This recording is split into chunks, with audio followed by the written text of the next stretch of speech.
Si al igual que yo vos haces parte de los 53 millones de personas que vivimos en este pedazo de continente suramericano, es muy probable que todos los días escuché las noticias de a quién fue el que secuestraron, dónde fue el nuevo atentado e incluso a quién asesinaron por simplemente arrebatarle su celular. Incluso estoy seguro que sin escuchar estas noticias, cada uno tenemos una historia en donde somos parte de esta delincuencia que hoy en día azota tanto a ciudades medianas, pequeñas e incluso las más grandes de nuestro país. Con todo esto que les acabo de narrar, cabe preguntarnos por qué somos un país tanto inseguro como violento. Y es que en Colombia hablar de violencia no es nada nuevo. Desde un principio nos peleábamos sobre si ser centralistas o federalistas, luego sobre si alguno era liberal o conservador. Luego nacieron las guerrillas a mediados del siglo XX, donde algunos profesaban ideologías marxista-leninistas en grupos como las FARC, el ELN, el EPL o el M-19, cualquiera. Muchos nacieron de formas distintas, pero todas con ese objetivo de querer satanizar al Estado e ir en contra de él. Y dicho sea de paso, consideraban que ese Estado era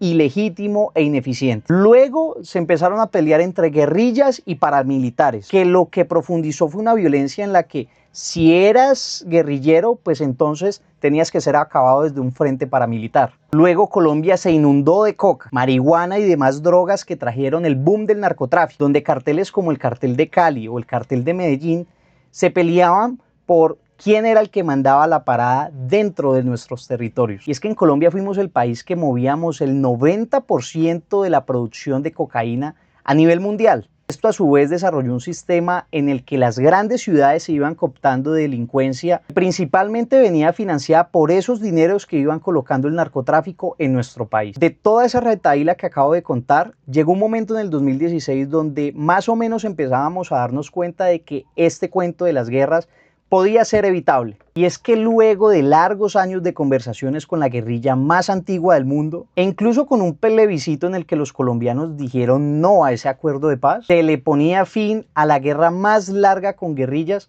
de toda América Latina. Es que ese fue un momento en el que, a pesar de los beneficios que se le brindaban a los guerrilleros, que en mi opinión fueron excesivos teniendo en cuenta todo el daño que pudieron haber causado, era una oportunidad para que el país pudiera salir adelante, que todos esos territorios que habían cooptado los guerrilleros durante toda su historia pudieran empezar a ser ocupados por el Estado y asimismo empezar a someter a todos los demás grupos delincuenciales que quisieran hacerse con esos puntos estratégicos, al mismo tiempo que se les llevaba beneficios sociales para las personas que durante mucho tiempo batallaron con esos flagelos de la guerrilla. Esa oportunidad de oro para las instituciones, luego de 10 años, fue totalmente desaprovechada. Es más, esa ineficacia para poder suplir esos vacíos que dejaban las guerrillas y que no los tomaran otros grupos armados, hicieron que hoy en día esas estructuras fueran más fuertes. Hoy el país atraviesa una situación de seguridad similar a la que se vivía en décadas pasadas.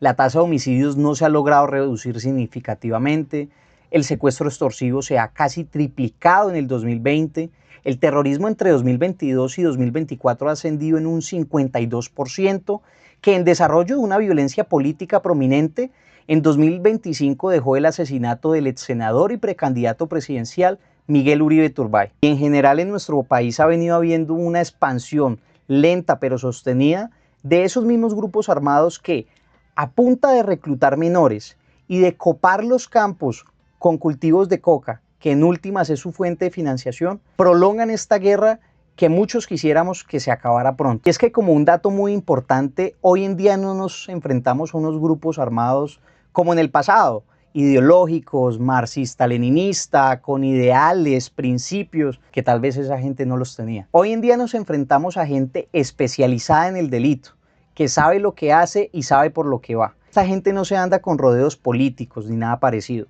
El negocio del narcotráfico, de comandar en los territorios y de la guerra es muy fructífero y tal vez a las buenas no lo quieran dejar. Pero para un video sobre seguridad entramos en un escenario en donde si no proponemos, el discurso queda vacío. Y es por eso que quiero contarles 3 propuestas con las cuales podemos empezar a hacerle frente a todos estos criminales que por estos años han venido fortaleciéndose. En primer lugar, como país tenemos que volver a reestructurar nuestras Fuerzas Armadas, darle esa importancia a los hombres que combaten y dejan la vida por nosotros, pero no solamente desde el punto tropero, sino que tenemos que empezar a dar el debate sobre que hoy en día las guerras no se ganan con hombres, sino con inteligencia. Hemos visto que durante estos años se ha debilitado enormemente la capacidad de inteligencia de nuestro país y con ello las innovaciones que han llegado no son lo suficientemente atractivas como para poder decir de que en un futuro nos vamos a poder enfrentar a criminales que son megamillonarios. Es por eso que el desarrollo de una fuerza pública fuerte, acompañada de una tecnología innovadora, es lo que nos va a poder ponernos en la punta de lanza de los criminales que hoy en día piensan que meramente con drones pueden intimidar a comunidades enteras. La segunda propuesta es hermanita de la primera. Sin esta y sin la primera no pudiéramos llegar a ningún lado. Y es que como lo vimos con las FARC, cuando estos grupos armados despejan territorios que históricamente han venido permeando y siendo ese paraestado que les ofrece servicios y condiciones buenas de vida, a cambio de que ellos les presten el servicio de la seguridad a ellos mismos, pues los territorios han sentido que con estos grupos criminales su vida es mejor. Es por eso que las instituciones tienen un desafío, y es que en el momento en el que se logren desplazar estas estructuras, el pie de fuerza del Estado tiene que llegar con soluciones rápidas y con facilidades para que las comunidades puedan empezar a hacer una vida desde la legalidad. Cuando las instituciones lleguen efectivamente a departamentos como el Chocó, Nariño y demás, crean que las comunidades ya no van a estar del lado o protegiendo a esas personas que le dan una cosita de nada para su supervivencia, sino que va a estar del lado en el que el Estado realmente los proteja y cumpla a cabalidad todo lo que se profesa de un Estado social de derecho, como lo dice en la Constitución Política. En tercer lugar, la lucha contra las drogas. En primer lugar, la mano dura del Estado tiene que ser imperante para cortar los flujos de capital que entran a las arcas de los productores, que en la cadena son los que más se benefician de este negocio tan rentable. Pero todo esto solamente acompañado de una política de salud en la que se prevenga y se atienda a la persona que ya esté adentro de este mundo. En primer lugar, la persona que ya ha caído en este mundo de las drogas necesita un acompañamiento, una política pública que le permita saber que la vida no termina ahí y que hay una salida. En segundo lugar, para los que apenas comienzan, que son jóvenes, entre los 14 y los 20 años, saber que este mundo de las drogas no trae nada de bueno por detrás. Siendo orientados oportunamente, gran parte de nuestra juventud muy probablemente no va a caer en estas garras. Y por ese lado, también le estaríamos cortando un gran flujo a las personas que se enriquecen a costa de la salud de esas personas. Esto ya como un comentario aparte mío y también muy fundamental para este tema, es que nuestra idiosincrasia debe dejar de girar hacia una cultura de la violencia. Y es que nuestra idiosincrasia nos ha dicho que somos los más capaces, los más vivos, las personas que siempre tienen que ir adelante de la otra, que si el otro piensa distinto que yo, no tiene por qué valer su argumento. Creemos que la mejor forma de tener razón es eliminando al que piensa distinto a nuestra opinión, tanto de forma moral como físicamente. Los referentes sociales que estamos proponiendo a las juventudes son aquellos a los que la opulencia y la exacerbación